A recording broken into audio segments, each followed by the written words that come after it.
No, perché era impossibile pensare che nel paese amico. E che ha fatto la seconda?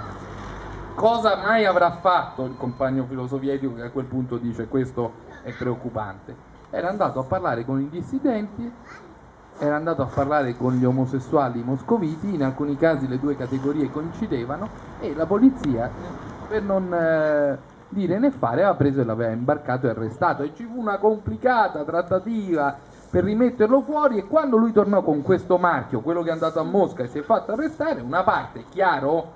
diceva, beh però questo Vendola, calmi,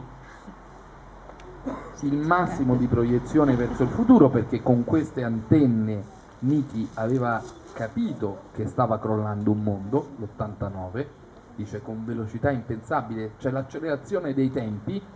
e il massimo di attenzione al privato, un'altra cosa che era quasi sacrilego dirlo, ha citato una compagna malata di cancro, ha parlato del suo tempo sentimentale, ha accostato massimo dell'erosia il pubblico al privato, il tempo privato che viene fruito e il tempo della politica che è insensibile ai ritmi della vita.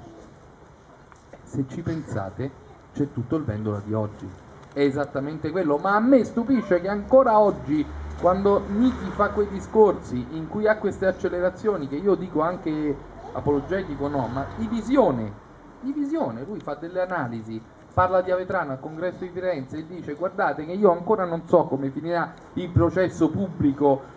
televisivo, mediatico, quel tritacarne, ma so che qualunque cosa sia accaduta dentro quella casa, io ci leggo dentro la fantomazione del ruolo del maschio, ci leggo dentro la morte della civiltà contadina.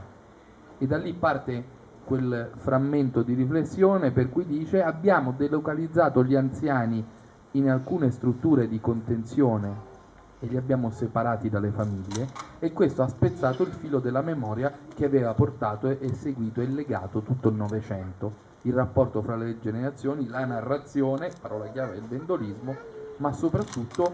il senso di dove va una società e di dove si arriva a un destino che non è ovviamente solo individuale.